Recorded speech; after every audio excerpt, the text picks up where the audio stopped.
Showtime.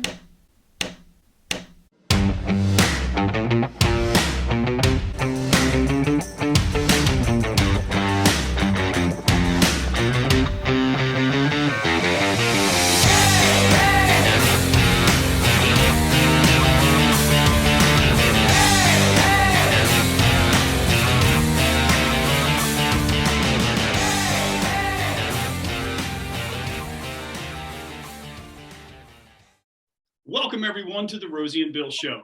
Our guest this week is a very talented and versatile actress who's appeared on HSN and QVC, and most recently in the powerful HBO miniseries Mare of Easttown. Please welcome to the Rosie and Bill Show, one of our hometown favorites, Connie Giordano. Connie, welcome to the show. Hi, how are you? It's nice to see you, Bob. We are doing great. We're really happy to have a local star here today. Oh, and I want to tell you something, Connie. When I was looking online, at your website and everything, I first saw your picture and I was like, oh my God, is that Mariska Hargitay? Do you ever get that? You guys could be related. I think I heard that. I do think I've heard that once before. I love her. I was a big fan of SVU, and she, thank you very much. That's an incredible compliment to me. Well, she is stunning, and so are you. So there you go. Oh, thank you. That's kind of you. Now, I always like to ask our guests this because we kind of like to know the evolution of things. When you were little, when did you first know that you wanted to be an actress? Was there a definitive moment, or was it just something that evolved? Yeah, well, when I think back on it, because I feel like I've been doing it, since I was born. But when I was about 8 or 9 years old, I just remember there were two shows that my parents took me and my sisters to in Philadelphia at the, I think one was the Forest. We went to see a production of The King and I, and it was actually with Yul Brynner still. That's how old I am. And I just remember being mesmerized. And then later that same year, we were actually at the Three Little Bakers in Delaware, and we went to see The Sound of Music. And I just remember just falling in love with Maria and everyone up on stage in front of me. And so I've pretty much been performing ever since. My sister and I did all the shows in school and talent shows, and then the plays, and then high school. And then we started doing community theater. And, it just took off from there, but it's pretty much, been in my blood my whole life. Do you sing too? I do. I really grew up doing musical theater. Since I guess in my early 20s, when I moved to New York and I started pursuing theater as a profession, with the exception of a couple shows, I really started to really gravitate more towards comedy and drama, the straight plays, I guess you can call them, rather than musical theater. But along the way, I actually used to sing in the band here and there. And, it's something I enjoy. It's almost more of a hobby. But I certainly would never shy away from an opportunity if I could combine, both of those God-given talents, I still love it. I still listen to Barbra Streisand. And any Broadway tune I can hear on my Alexa, I do. So, but it would be nice when that starts back up, when Broadway. Oh, I can't wait. I cannot wait. I think, and I have a lot of actor friends that feel the same way. There's only so many shows on Zoom you can watch. I did end up subscribing to the Royal Shakespeare, or not Royal, the London Theater online. That is basically the West End and the London version of Broadway, and been watching shows that have been popular for the last few years. But there's just nothing like being there, live. Definitely. There's an energy that you can't match with any camera or video for that. Yes. Getting back to, you mentioned you went to New York to pursue theater. Did you go to college for it? Did you get your MFA? And were your family supportive of that choice for you? So it's funny that you asked that, because when I was an undergrad, I went to Muhlenberg in Allentown for undergrad, and I wanted to be a theater major. They have an incredible program there. But my older sister was a struggling artist. She's a fine artist. She's an illustrator and a painter. And she was a struggling artist herself in her early 20s. And my father said, no way, you're not going to be another art major. So I actually ended up being a communications major. And I just took all the acting classes. But I learned a few other skills along the way, it's funny. I basically felt like I learned how to write as a communications major, and I did a little of all the other mediums at the time. It was radio and television and film. I had to make a short film, I had to do a commercial, I had to do a radio spot. So a little bit of all of that. But the biggest takeaway I ever got from it was I feel like I learned how to write, which I did apply later. I worked for some local papers, and I was a theater reviewer for a while. But so it wasn't actually till I was older, I was in my late 20s, that I had been in New York about 8 years, and I decided to go back for the MFA. While I was there for the training, I didn't feel that I had finished. I felt like I did have kind of a pivotal moment where I was, I decided this is it, I'm in this for life. So I said, well, I might as well go all the way when it comes to school, so that I would always have that background and that confidence and the real training. And I'm thrilled that I did that. I really am. I feel like it gave me what I needed. Now, both of you just used an acronym, MFA. So for our viewers who may not know, that is? Sure, Master of Fine Arts. It was a 2-year program. I went to City University of New York, which is in Brooklyn. And it was basically a 3-year program packed into 2 years. And it was an outstanding program. And last I heard, their reputation nationwide is that you get the most bang for your buck from this school. And it really did, because you were required. They had 2 very large subscription theaters on the campus that the Brooklyn community subscribed to. So you were basically in school all day, and then rehearsal at night and performing at night and on the weekends, and then you fit the homework in here and there. I mean, I remember some of those nights were a bear, trying to study theater history and then, go perform at 8 o'clock. Yeah, but doesn't that just sound like, to me, that just sounds like a dream. Like to be able to study and then know you're going to go to rehearsal at night and perform. Like, that's just sounds like the best. Absolutely. It really was. And it's great that you put it that way, because it was. And for me, the reality of that dream came the first time that I went on stage, where I actually was paid, which wasn't that long ago. Most of the time they're like, you have to pay us. What do you mean you want to get paid? Believe it or not, especially on stage. And I was doing a play up at the Montgomery Theater in Souderton, PA, where I got my equity card. And so I was there at 10 in the morning. I had left my day job of the time, and I went there. I was there at 10 o'clock in the morning for the first time ever. Usually, you go in at 7 or 8 at 8 o'clock at night to rehearse or perform. And I'm like, so this is what it's like. I loved it. I was like, wow, this is like a job. It was really cool. Connie, you just talked about, going back to college and then getting that first gig where you said they paid you. Mm-hmm. And how would you describe that journey along the way from those college days to now? I know this sounds cliche, Bill, but it's all about the journey, man. it really, it's a very difficult career. And I'm sure you guys can relate as artists yourselves. It's, there's a lot of waiting. There's a lot of time in between your projects, and, you have to find a way to fill that time, and you have to try to have a personal life on top of it. And it is challenging, and it's not for everyone.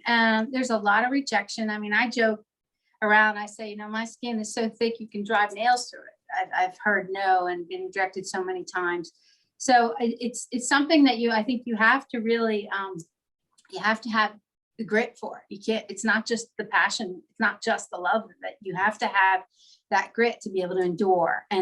But frankly, for me, the biggest thing that's held me through all this is my faith in God. I really feel that if I didn't have that in my life, I don't know if I would have even made it this far. Yeah, I think you have to have something that sustains you. And for me, that's my faith. And I'm very grateful that I'm now, for the first time, I'm really seeing blessings that have been cultivating for years now. Yeah, you've been building the energy without realizing that just that work and that effort and that part of the journey eventually will show itself if you keep Yes. at it and are ready for it. Mm-hmm. With that in mind, you said it's not for everybody, which we know, right? Yes. Yes. Would you say that there have been some pretty big sacrifices you had to make, and would you make them again? In a word, yes, I have made a lot of sacrifices. I would do it again in a minute. And when I say sacrifices, I mean everything from, annual vacations where I would see my friends going to Europe every year, and I was waiting tables, and all my money went to headshots and auditions and, trying to pay rent. And so I think you're living a parallel life. I'm just saying. It's the life of an artist, my sister used to joke about some of my apartments in Manhattan. I had one apartment where the shower was in the kitchen, and the bathroom was a water closet, literally on the other side of the kitchen. So, your lifestyle is something that you have to accept, that you're not. It's so rare that anyone has any early success. It is rare. It may not seem like it because of what we see on television and what we hear from Hollywood, but most artists, don't have that immediate success and anything else that goes along with it. And also, you have to learn how to not sacrifice your personal relationships. I God bless him. I had a boyfriend in my 20s who he knew that if Hollywood called, I would be gone in a minute, and I don't know why he stayed with me for so long, because that was just, it consumed me. And, that in a way I do regret, because I don't know how healthy that is.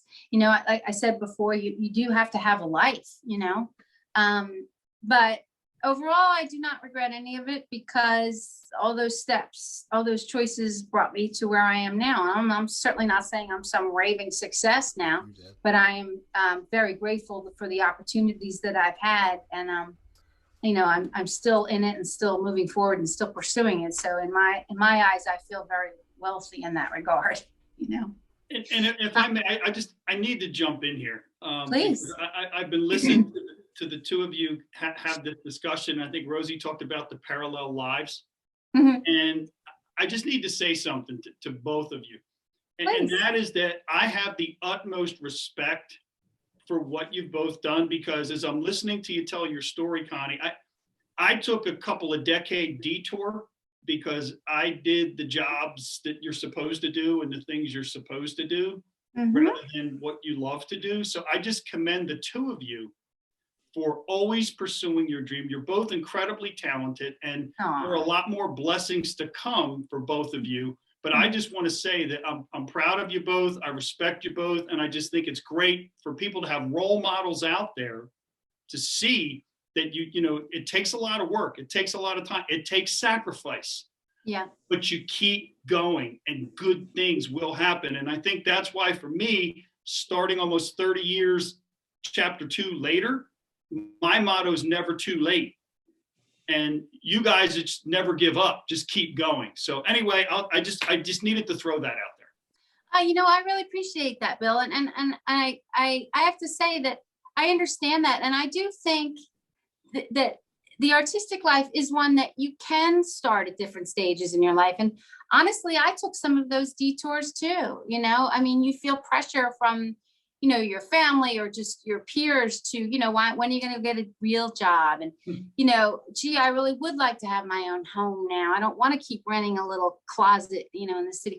I understand that. And I don't think there's anything wrong with that. I think everybody's path is unique. And I actually had an Oscar winner say to me in my class years ago, he said, one of the great things about acting is you can leave and come back. And so I do think that applies to all of this. I really do, because what we do is so, it's so subjective to who's your audience and or who's your fans or whatever, you know what I mean? So I don't see anything, think there's any hard, fast rule to any of it. But I do agree with you that you have to keep going. You have to pursue it. You know, you can't ever rest, even if you take those detours, as long as you're moving forward, you know? Right, doing something. Yeah. Being productive. Yes. So I'm going to go back to that advice because you said a lot of great things. Oh. What would the younger you have needed possibly that you know now that could have maybe got you to where you wanted to get faster? I think more of a business sense, Rosie. You know, I've learned, and I tell students this, I do coach once in a while, and I used to teach at a couple of the local colleges, one in Delco, actually. And I tell them, because I made this mistake, and I think a lot of young actors do this. We all go into it in a very personal way, right? And I mean, I used to say, I want to be the next Al Pacino. You know, I want to be like Robert De Niro. I want to be like Meryl Streep. You know, people don't look at me and say, that's the next Meryl Streep. You know, I learned a long time ago that I have much more of a commercial look. But I used to do monologues in some of my auditions from the French Lieutenant's Woman. I mean, that's not me at all. But I thought it was a rich, you know, great monologue, very dramatic. And what my point is that you have to start with your look. You have to pursue the roles that you would naturally, easily be cast in. And that's what I mean by business sense, is that's the business of acting. It might sound superficial, but it comes with the territory. It's true. You know, I had a teacher tell me this years ago, Judy Lee Vivier. She was an incredible teacher from Brooklyn College. And she said, you know, start with your look. And then once you get your foot in the door, then you can show them your range, you know. And so that business sense, I definitely wish I had developed earlier. And then everything that goes around that, which everybody seems to be really good at today, especially millennials, like branding and social media presence. And I mean, I'm told you gotta have at least 500 followers. I'm like, what? I'm like, what does that have to do with me getting the part? You know? Right. But that's the business sense today, you know, and you may not like it, but you have to learn it. You absolutely have to learn it. So that I would advise the young actors today. Absolutely. Connie, that is such great advice. I mean, to really know who you are. It's really, and accept it. Like, don't fight it. Right. And don't worry about getting stereotyped. Worry about getting cast. And then, like you said, then you can. Right. I mean, I'll tell you a quick true story that really illustrates this point. I have a friend that I went to college with. We were both in New York at the same time. We worked in the same little theater on 13th Street in the West Village. And the last time I saw him, before I saw him on television years later, he was in a play in that theater where he played a terrorist. He had a bomb strapped to his chest through the whole play. He is Iranian American, very handsome, very talented guy. But that was the last play he did when he said, that's it, I'm changing my name. I'm tired. Like, I'm paraphrasing here, but he said he was tired of this typecast thing. This was, you know, in the early 90s, right? Like around the time the first World Trade Center bombing had happened. So it was around like 94, 95. So he changed his name. He gave himself an Italian stage name, moved to California. Didn't he end up on 24 about 2 years later as a terrorist? And that's how he made his mark. And now he's been working ever since. He was just on Broadway in Oslo. I mean, you know, and so and I tell him this story because he used to say to me, no, I did this film, I won't mention the film, but I'm like, nobody ever heard of that film. No, I'm like, they know you because you were on 24 because of your look, you know. And now been on so many television shows I can't even count anymore. So he's a perfect example. You can't fight your look, you know. Everybody has a type. And Well, if you don't know what your type is, you ask your friends. Who do I look like? Who do I remind you of? That's how you figure it out. Well, and Connie, I want to thank you for that. And before I ask you my next question, I just want to let you know that now that I know my look, tomorrow I'll be looking into some gigs on radio. So No. I know your type already, Bill. You get good at it. You do get good at it. So we'll talk. all right, We'll talk because I gave him some of my input on how I thought he might get cast. So it'll be interesting to see what. Okay, yeah. And if Dolph Lundgren has anything to do with it, I'm okay. But anyway, okay, so Back in the 90s, right? yeah, exactly. Not Yeah, he's way too old now. Okay, so so here's my question for you, and it's just so great to me just having the opportunity to talk about all the things we've talked about. But one other thing that we really want to talk about is obviously Mare of Easttown. But before we talk about the show, there's another aspect of it, especially given everything you've shared with us thus far, and that is, can you talk about the process and the experience of how you went about getting the role that you got, and more importantly, what was your reaction when you found out you would land at the role? Sure. It's a fun little story too. So You I sounded auditioned. like Adelaide from Guys and Dolls there for a second. Sure. Sure. Well, I've played the blonde many times, Rosie. I have about 3 blonde wigs. And so that voice I have used on stage a few times. Oh, well, what do you know? Yeah, so anyway, sorry. Flashback. Love it. So I was actually, I think you'll appreciate this, Bill. I auditioned for it and I did not hear back for weeks. And I didn't have that many details around it. All I knew was it was a show on HBO coming to Philly. I don't even remember if I knew, like, if Kate Winslet was in, I don't even think I knew that, but, and I didn't hear anything. I didn't get a call back, which is typically, when they're considering you, they will call you back to come in and read again. And I remember I had about a day and a half notice for my audition, and so to prepare a couple scenes. And I remember I was having my father for dinner the night before, so I didn't have that much time to prepare. So I remember I was up very late the night before trying to work on it. And so I didn't hear for weeks. And I just thought I didn't get it because that's typical. And I was literally on my way down to Philadelphia for a new day job that I had just started because I had to pay the bills. I've worked in and out of the pharmaceutical industry my whole life, mostly in marketing. And so I was starting another one of those day jobs because I needed to. And I was sitting in the traffic on 76 at about 7:30 in the morning. And I got an email that popped up on my phone, which of course I didn't have in my hand. And it said, "Congratulations, you've been cast, blah, blah, blah." And I just started screaming in the car. I just started screaming. And I was in traffic too. I remember looking. And I was very excited. That's perfectly normal being on the Schuylkill screaming in your car. And the traffic, the rush hour to Philly, it's like Manhattan. I mean, it took me about an hour and a half, and it was my first day at this new job. And I had to sit in a meeting for about 4 hours, no lie, with a group of people I had just met, and they were telling me all about how I was going to help them with their whole plans for the next year. And I'm just sitting there on my hands because I didn't know any real details. All I knew was that it was starting in a couple weeks, and then I was, cast in this TV show. And I remember looking out the window, if I jump out now, it was killing me. But, I had to be professional, of course. So I stayed there, and the people were lovely. I ended up working for a few weeks because I wasn't starting for it ended up being 6 weeks later or something. So, but yeah, so that was torture that morning, I remember. But of course I was, Wow. over the moon. Yeah. I bet you wanted to just tell someone.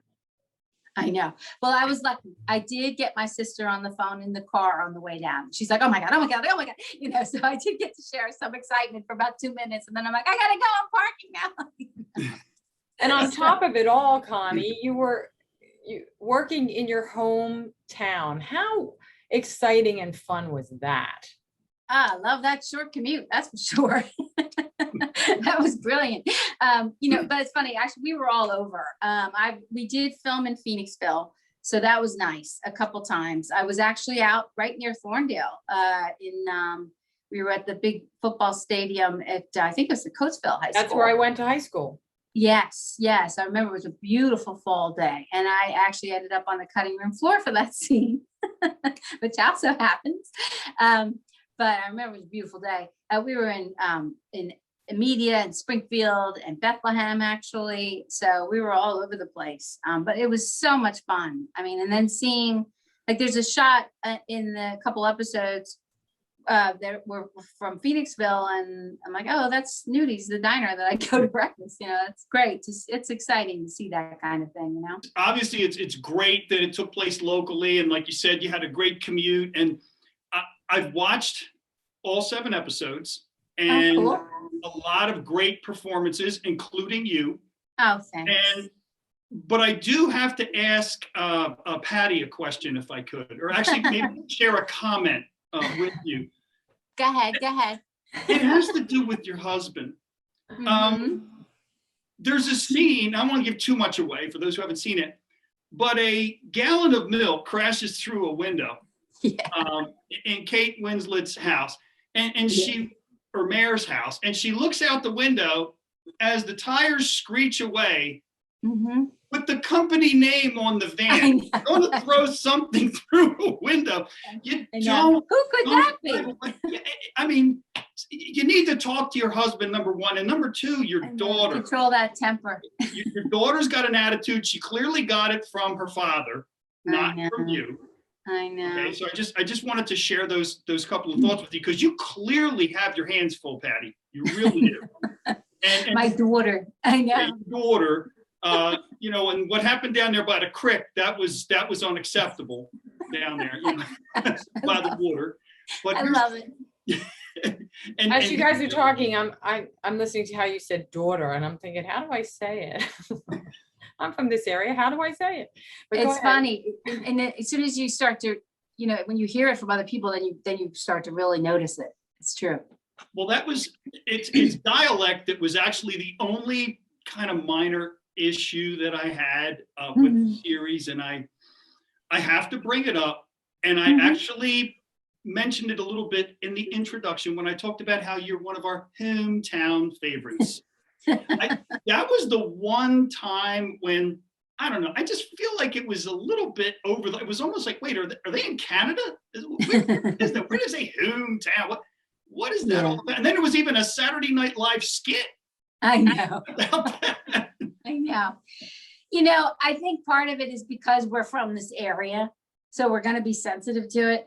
I understand what you're saying, and I have heard that from other people.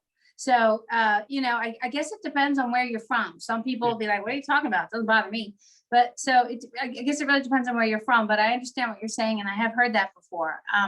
I do think kudos to Kate, who has such a strong British accent. Oh, you know, people have said that an American accent is difficult, but then to layer this on top of it, and you know, you can hear her anytime you want. She's the voice of the Lexus commercials.